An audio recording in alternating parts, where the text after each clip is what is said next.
So today's video is on subject pronouns, and in Spanish we say los pronombres. Okay, so los pronombres. So los pronombres in English is subject pronouns. Now what you want to remember is that subject pronouns, and I'm going to write this little note, take the place of the subject. I'm going to write that in caps so you remember. So subject pronouns take the place of the subject. I'm sure you've probably heard of these before. Subject pronouns are I, he, she, you, we, they in English. But in Spanish, we say, and here we go, I always draw a T-chart. The first thing you want to do is write subject pronouns, the title, right?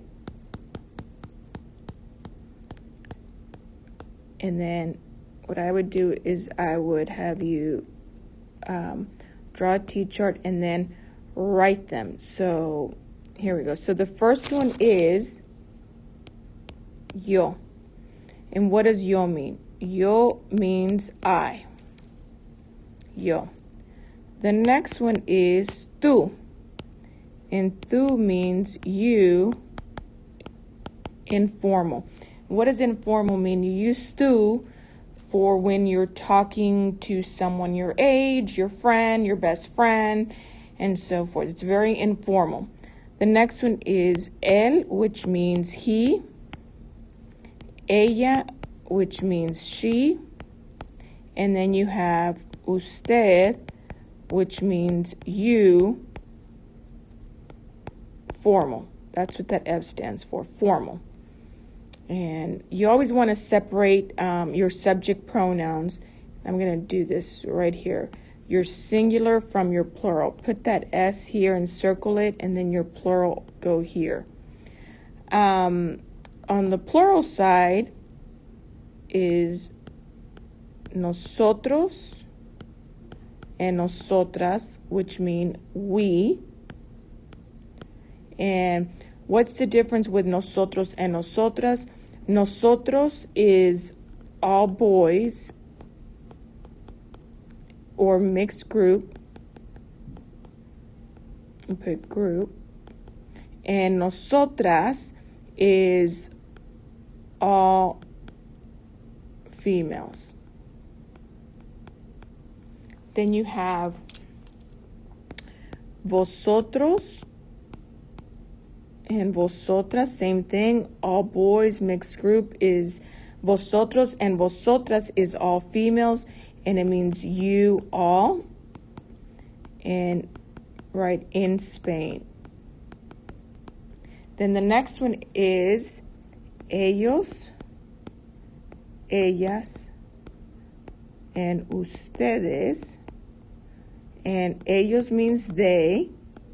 Again, ellos, all boys or mixed group, and ellas is they, all females. And then ustedes, here that's an S, ustedes is you, all, formal,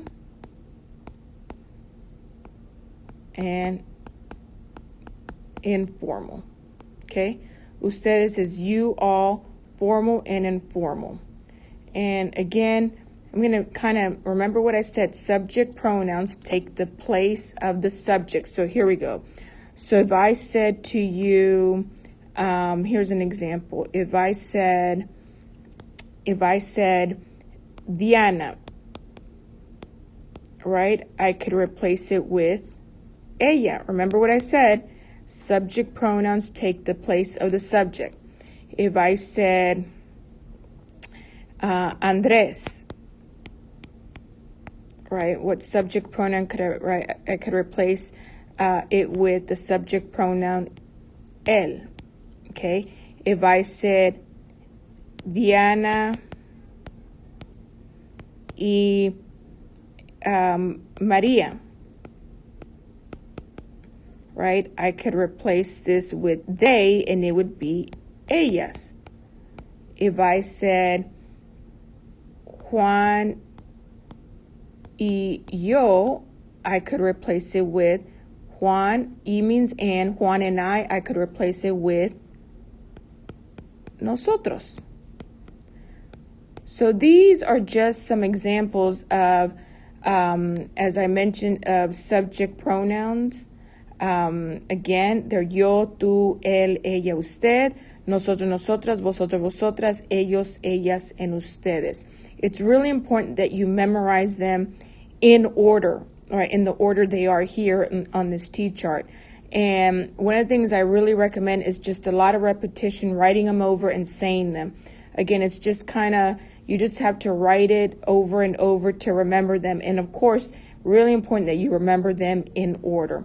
Well, guys, I hope you liked today's video. Please make sure to subscribe. Please make sure to comment, and I will see you in my next video. Bye, guys.